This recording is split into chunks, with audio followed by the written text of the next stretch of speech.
ನೋಡ್ರಿ ಇಲ್ಲಿ ಉಮೇಶ್ ತಂದೆ ಬಸವರಾಜ್ ವಂದಾಲ್ ಇವ ಏನು ಸಾಬ್ರವ ಯಾರು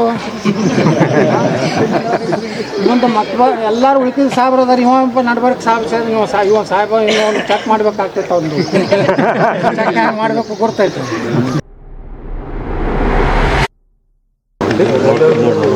ವಿಜಯಪುರ ನಗರದಲ್ಲಿ ಕೆಲವೊಂದು ಮಾಜಿ ಕಾರ್ಪೊರೇಟರ್ಗಳು ಕೆಲವೊಂದು ಸಮಾಜಘಾತಕ ಶಕ್ತಿಗಳ ಜೊತೆಗೂಡಿ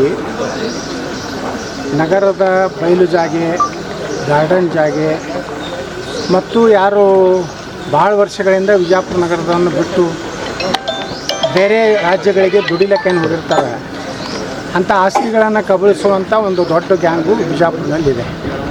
ಅವ್ರಿಗೆ ಯಾವುದೋ BJP, ಕಾಂಗ್ರೆಸ್ಸು, JDS ಏನೂ ಸಂಬಂಧ ಇಲ್ಲ. ಅದು ಒಂದು ಭೂಗಳರ ಒಂದು ಗ್ಯಾಂಗು. ಅದ್ರ ಹಿಂದೆ ಒಬ್ಬ ಬಾಸ್ ಇದ್ದ ಮಾಜಿ ಶಾಸಕ. ಆ ಬಾಸನ ತಳಗೆ ಇವರೆಲ್ಲ ಇದ್ದರು. ಕಳೆದ ಮಹಾನಗರ ಪಾಲಿಕೆ ಸದಸ್ಯರು ಏನು ಚುನಾವಣೆಯಲ್ಲಿ ಅವತ್ತನ್ನೆಲ್ಲ ನಿರ್ಮೂಲನೆ ಮಾಡಿ ಹೊಸ ಯುವಕರು ಇವತ್ತು ಮಹಾನಗರ ಪಾಲಿಕೆ ಸದಸ್ಯರಾಗ್ಯಾರ. ಒಳ್ಳೆಯವ್ರು ಯಾರಾದಾರ ಅವರೆಲ್ಲ ಆಗ್ಯಾರ. ಅವರೆಲ್ಲ ಕ್ರಿಯಾಶೀಲ ಕೆಲಸ ಮಾಡ್ಲಕತ್ತಾರ. ಇವತ್ತೇನಾಗಿದೆ ಅನೇಕ ಕಡೆ ಇವತ್ತು ಗ್ಯಾಂಗ್ ಬಾಡಿಯಲ್ಲಿ ಅಲ್ಲಿ ಇದೇ ರೀತಿ ಮಾಡ್ಯಾರ. ಪಾಪ ಸಾರ್ವಜನಿಕ ಉದ್ದೇಶಕ್ಕೆ ಗಾರ್ಡನ್ ಆಗಬೇಕು, ಅಲ್ಲಿ ಒಂದು ಸಾಂಸ್ಕೃತಿಕ ಭವನ ಆಗಬೇಕು. ಸಂಜೆ ಮುಂದೆ ಹೆಣ್ಮಕ್ಳು ಏನು ವಯಸ್ಸಾದವರು, ರಿಟೈರ್ ಆದವರು ಸಾಯಂಕಾಲ ಅಲ್ಲಿ ಬಂದು ಕೂತು ಅವರ ಒಂದು ಟೈಮ್ ಪಾಸ್ ಆಗಲಿ ಅಥವಾ ಮಾತುಕತೆ ಆಗಲಿ, ಒಂದು ಚರ್ಚೆ ಆಗಲಿಕ್ಕೆ ಇಂಥ ಸಾರ್ವಜನಿಕ ಉಪಯೋಗಕ್ಕಿರುವಂಥ ಜಾಗಗಳದ. ಆದರೆ ಭಾಳ ದಿವಸಗಳಿಂದ ಅದನ್ನು ಅವರು ಕಣ್ಣಿಟ್ಟಿರ್ತಾರೆ ಎಲ್ಲೆಲ್ಲಿ ಎಂಥ ಜಮೀನುಗಳದಾವ, ಯಾವ ರೀತಿ ಈ ಭೂಮಿಯನ್ನು ಲಪಟಾಯಿಸ್ಬೇಕು. ಇದು ಮೊದಲಿಡಿದು ಒಂದು ವಿಜಯಪುರ ನಗರದಲ್ಲಿ ಶಾಸಕರ ಒಂದು ಸಪೋರ್ಟ್ನಿಂದ ಆಗೋದು ಬಂದಿದೆ. ಈಗ ಆ ಪರಿಸ್ಥಿತಿ ಇಲ್ಲ ವಿಜಯಪುರ ನಗರದಲ್ಲಿ. ಎಲ್ಲ ಕಡೆ ಸಾರ್ವಜನಿಕ ಏನು ನಮ್ಮ ಉದ್ಯಾನಗಳದಾವು ಅಂಥವನ್ನೆಲ್ಲ ಅಭಿವೃದ್ಧಿ ಮಾಡ್ಲಿಕ್ಕತ್ತೀವಿ. ಸ್ವಲ್ಪ ಇದು ಏನಿದೆ 4 ವಾರ್ಡು 4 ಕ್ಷೇತ್ರದಲ್ಲಿ ಇರೋದ್ರಿಂದ ಇಲ್ಲಿ ಸ್ವಲ್ಪ ಅಭಿವೃದ್ಧಿ ಕಡಿಮೆ ಆಗಿದೆ. ಈಗ ನಮ್ಮ ಹೊಸ ಶಾಸಕರೇನು ಕಟ್ಟಿಕೊಂಡು ಬಂದಾರ ಅವರು ಸಹ ಈಗ ಮೊನ್ನೆ 150 ಕೋಟಿ ರೂಪಾಯಿ ಮಹಾತ್ಮ ಗಾಂಧಿ ನಗರ ವಿಕಾಸ ಯೋಜನೆ ತಲೆ ಬಂದಿದೆ. ಅದರಲ್ಲಿ ಸುಮಾರು 100 ಕೋಟಿ ರೂಪಾಯಿ ಮೇಲೆ ನಮ್ಮ ವಿಜಯಪುರ ವಿಧಾನಸಭೆ ಬಂದಿದೆ. ಉಳಿದದ್ದು ನಮ್ಮ ಈ ಒಂದು ವಿಜಯಪುರ ನಗರದಲ್ಲಿರುವಂಥ 4 ಕ್ಷೇತ್ರದ ಅಭಿವೃದ್ಧಿಗೆ ಬಂದಿದೆ. ಇದನ್ನೆಲ್ಲ ಗಮನಿಸಲಾಗಿ ಇವತ್ತು ನಮ್ಮೆಲ್ಲ ಕಾರ್ಪೊರೇಟರು, ಈ ಭಾಗದ ಕಾರ್ಪೊರೇಟರ್ ಇರ್ಬೋದು, ನಮ್ಮ ರಾಜೇಶ್ ದೇವಗಿರಿಯವರು ಇರ್ಬೋದು, ಅದೇ ರೀತಿ ಇಲ್ಲಿ ಹೆಣ್ಮಕ್ಳು ಕೂಡಿ ಈ ಒಂದು ಆಸ್ತಿಯನ್ನು ಹೊಡ್ಕೋಬೇಕಂತೇಳಿ ಒಂದು ಗುಂಪು, ಅವರು ಒಬ್ಬ ಮುಸ್ಲಿಮು ಅಬ್ದುಲ್ ಸಾಬ್ ಮಕಾನ್ದಾರ್ ಶಿವಾನಂದ್ ಭುಯಾರ್ ಅಂತೇಳಿ ಒಂದು ಏನಂದರೆ ಇಸಾರ್ ಕರಾರ ಪತ್ರ ಮಾಡ್ಕೊಂಡಾರ. ಅದು ಕೈಲೇ ಬರೆದಂಥ ಉತ್ತಾರಿಗಳು, ಅದು ದಾಖಲೆ ಅಧಿಕೃತವಾಗಿ ಅಲ್ಲ. ಈಗೆಲ್ಲ ಇವತ್ತು ಕಂದಾಯ ಇಲಾಖೆಯಲ್ಲಿ ಗಣಕೀಕೃತ ಅಂದರೆ ಕಂಪ್ಯೂಟರೈಸ್ಡ್ ಆಗಿದೆ. ಯಾವುದನ್ನು ಇದೇ ರೀತಿ ಮೋಸ ಮಾಡ್ತಾರಂತ ಹೇಳಿನೇ ಸಾಕಷ್ಟು ಭೂ ಕಬಳಿಕೆ ಈ ರೀತಿ ಬಿಜಾಪುರ ಅಲ್ಲ ಇಡೀ ಕರ್ನಾಟಕದಲ್ಲಿ ನಡೀತಿರೋ ಕಾಲದಲ್ಲಿ ಮಾಡಿದ್ರೂ ಸಹ ಇವರು ಎಲ್ಲರ ಕಣ್ಣಿಗೆ ಮಣ್ಣೆ ಎರಚಿ ಈ ಒಂದು ಜಮೀನು ರಿಜಿಸ್ಟರ್ ಸರ್ವೆ ನಂಬರ್ 21 ಹಿಸ್ಸಾ 6 ಹಳೆ ಕೈ ಬರೆಯ ಉದ್ಧಾರ ಮಾಡ್ಕೊಂಡಿರುವ ಇಸಾರು ಕರಾರ ಪತ್ರ ಒಂದು ಬೋಗಸ್ ಒಂದು ಕರಾರ ಪತ್ರ ಮಾಡ್ಕೊಂಡು ಇಲ್ಲಿ ಒಂದೇನೋ ಸಣ್ಣ ಜಾಗ ತೊಗೊಂಡು ಇದೆಲ್ಲ ನಮ್ಮದೇ ಜಾಗ ಉಳಿಕಿದ್ದು ಅಂತೇಳಿ ತೋರಿಸ್ತಾ ಇದ್ದಾರೆ. ಇವತ್ತು ಅವ್ರಿಗೆ ಆ ಒಂದು ಕಳ್ಳರಿಗೆ ಏನಿದೆ ಬಿಜಾಪುರನಲ್ಲಿ ಅವರಿಗೆ ಇವತ್ತು ಇಲ್ಲಿ ಹೆಣ್ಮಕ್ಳು ತಮ್ಮ ಭಾಗದಲ್ಲಿ ಇದು ಗಾರ್ಡನ್ ಆಗಬೇಕು, ನಮಗೆಲ್ಲ ಸಾಯಂಕಾಲ ನಮ್ಮ ಒಂದು ಸಣ್ಣ ಗುಡಿ ಆಗಬೇಕು, ಇಲ್ಲಿ ನಮ್ಮ ಹೆಣ್ಮಕ್ಳು ಕೊಟ್ಟು ಬಂದು ಕುಂದರ್ಲಿಕ್ಕೆ ಮಾಡಲಿಕ್ಕೆ ಅನುಕೂಲ ಆಗಲಿ ಅಂತೇಳಿ ಅವರು ಇವತ್ತು ಹೋರಾಟ ಪ್ರಾರಂಭ ಮಾಡ್ಯಾರ. ಅವರು ಹೋರಾಟದ ಆರೋಪ ಮಾಡುವಂಥ ಒಂದು ತಂಡಿದೆ. ಅದ್ರ ಬಗ್ಗೆ ನಾವು ಮಾತಾಡಕ್ಕೆ ಹೋಗೋದಿಲ್ಲ. ಅವ್ರಿಗೇನು ಗೊತ್ತಿದೆ ಅವ್ರದ್ದೆಲ್ಲ ಸ್ಥಿತಿ ಏನಾಗಿದೆ. ಅದ್ರ ಜೊತೆಗೆ ವಕಫ್ ಮುಸ್ಲಿಮರಿಗೆ ಸಂಬಂಧಪಟ್ಟಂಥ ಒಂದು ಆಸ್ತಿಯಲ್ಲಿ ಇವತ್ತೇನು ಭಾಳ ಮಾತಾಡ್ತಾ ಇದ್ದಾನೆ ಅವನು ಮಸನವಾಟ ಮುನ್ಸಿಪಾಲ್ಟಿ ಅಂತಿದೆ, ಇದು ಕಾರ್ಪೊರೇಷನ್ದು. ಇದರಲ್ಲಿ ಒಂದು ವಕಫದ ಒಂದು 3-4 ಮಂದಿ ಕೂಡಿ 20 ಗುಂಟೆ ಜಾಗ ಸ್ಮಶಾನದಾಗ ಇದ್ದಿದ್ದನ್ನು 2-2 ಗುಂಟೆ ಅವ್ರು ಹಚ್ಕೊಂಡು ಖರೀದಿ ಮಾಡ್ಕೊಂಡಾರ. ನೋಡ್ರಿ ಯಾರ್ಯಾರು ಅದಾರಪ್ಪ ಅಂದ್ರೆ ಅಲ್ಲಿ ಎಲ್ಲಿ ಅಂದ್ರೆ ನಮ್ಮ ದೇವಗಿರಿಯವ್ರ ಸ್ಮಶಾನ ಐತಲ್ಲ ಸೋಲಾಪುರ ರೋಡಿಗೆ ಅಲ್ಲಿ ನೋಡ್ರಿ ಇವು ಎಲ್ಲ ಇದು ಸರ್ಕಾರದ್ದು ಭೂ ದಾಖಲೆಗಳ ಸಹಾಯಕ ನಿರ್ದೇಶಕರು ಏನು ಅದು ಅಳದು ದಾಖಲೆ ಮಾಡಿದಂಥದ್ದು ಒಬ್ಬ ಬಾಬುಲಾಲ್ ಗುಡು ಸಾಬ್ ಬೇಪಾರಿ, ಇನ್ನು ಅವ 2 ಗುಂಟೆ, ಜಮೀರ್ ಕಾಸಿಮ್ ಸಾಬ್ ಇನಾಮ್ದಾರ್, ಮಹಬೂಬ್ ಕತಾಲ್ ಸಾಬ್ ಜಮಾದಾರ್. ಬದಲಾಗಿ ನೋಡ್ರಿ ಇಲ್ಲಿ ಉಮೇಶ್ ತಂದೆ ಬಸವರಾಜ್ ವಂದಾಲ್, ಇವ ಏನು ಸಾಬ್ರಾಮ ಯಾರು ಮುಂದೆ ಮಕ್ಕಳು ಎಲ್ಲರೂ ಉಳ್ಕಿದ ಸಾಬ್ರ ಅದಾರ. ಇವ ನಡ್ಬರ್ಕ್ ಸಾಬ್ ಸರ್ ಇವ ಸಾಹೇಬ ಇನ್ನೊಂದು ಚೆಕ್ ಮಾಡ್ಬೇಕಾಗ್ತೈತೆ ಒಂದು ಚೆಕ್ ಹ್ಯಾಂಗೆ ಮಾಡಬೇಕು ಗೊತ್ತೈತೆ. ಮೊಹಮ್ಮದ್ ಇಕ್ಬಾಲ್ ಚಾಂದ್ ಸಾಬ್ ಮುಲ್ಲಾ, ಮಹಬೂಬ್ ಅಬ್ದುಲ್ ಸಾಬ್ ಹಿಂದಿಕರ್, ರಫೀಕ್ ಅಹಮದ್ ಮೊಹಮ್ಮದ್ ಇಸಾಕ್ ಹುಂಡೇಕಾರ್. ಬದಲಾಗಿ ಇನ್ನೊಬ್ಬ ಸಾಬ್ ಅರ್ಧ ಸಾಹೇಬ್ ಸೇರಿ ಅನ್ನೋದು ಮಾಂತೇಶ್ ಕೊಡ್ತಾರೆ ಅಂಗಡಿ, ಸಮದನಿ ದಸ್ಗೀರ್ ಪಟೇಲ್, ಕರ್ನಾಟಕ ವಕಫ್ ಅದಕ್ಕೆ 6 ಗುಂಟ ಬೆಟ್ಟ.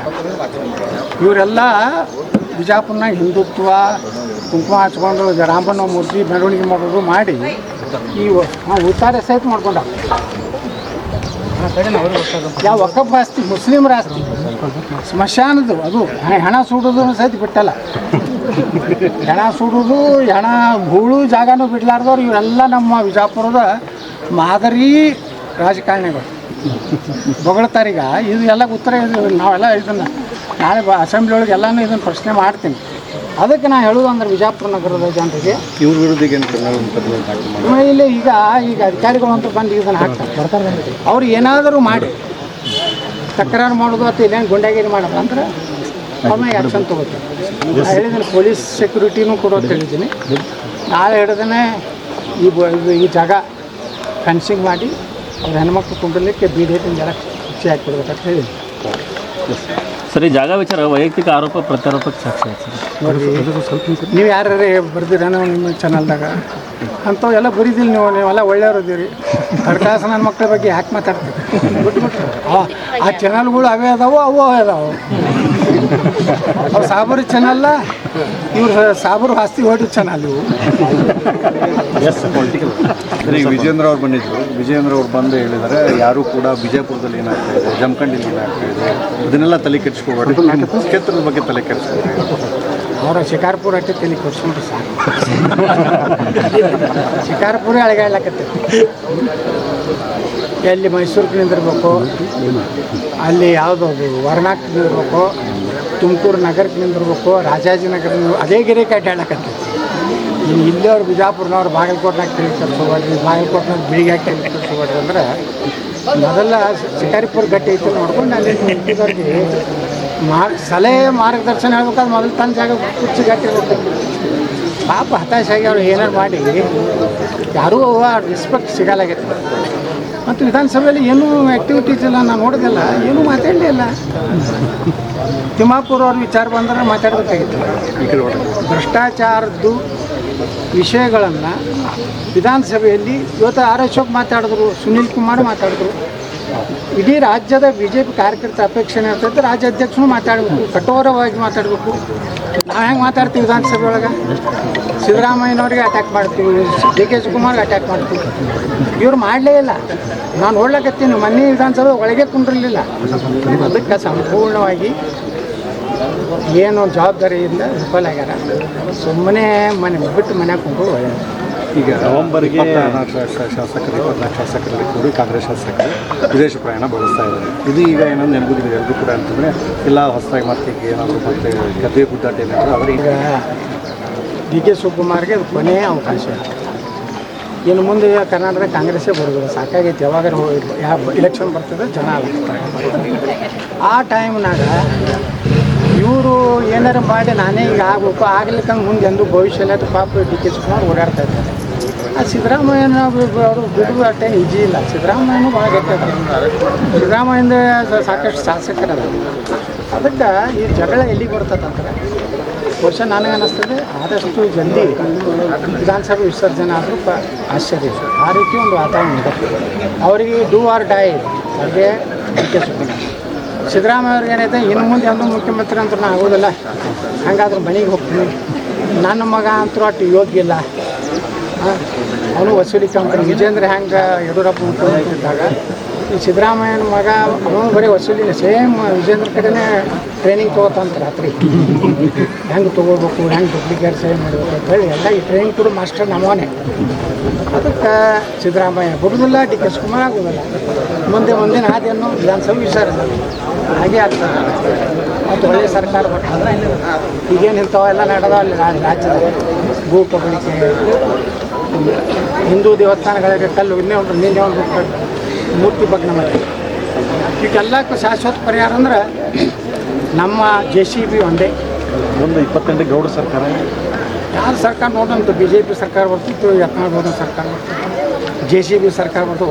ಒಟ್ಟು ಅಂತ ನಮ್ಮದು ಗಟ್ಟಿ ಕರ್ನಾಟಕ ಮುಖ್ಯಮಂತ್ರಿ ಆಗೋದು ಗಟ್ಟಿ ಐತಿ.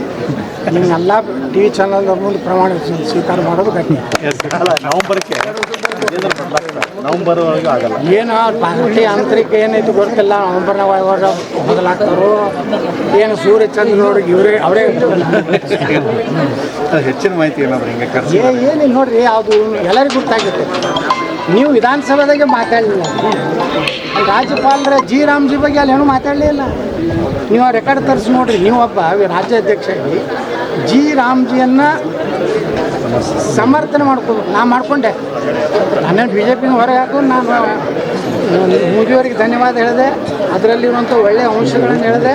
ಅದನ್ನು ಹೇಳೇ ಇಲ್ಲ. ಮೋದಿಯವ್ರು ಹಂಗೆ ಮಾಡ್ಯಾರ, ಹಿಂಗೆ ಮಾಡ್ಯಾರ, ಅದು ಎಲ್ಲರಿಗೂ ಗೊತ್ತಿದೆ ಮೋದಿಯವ್ರಿಗೆ ಏನು ಮಾಡ್ಯಾರ ದೇಶಕ್ಕೆ. ಅದಕ್ಕೆ ಯಾವುದೇ ಕ್ಷೇತ್ರದಲ್ಲಿ ಅವರು ಸಕ್ಸಸ್ ಆಗಿಲ್ಲ. ಅವ್ರಿಗೆ ಒಂದೇ ಪರಿಹಾರ, ಸ್ವಂತ ಮನಸ್ಸಿನಿಂದ ರಾಜೀನಾಮೆ.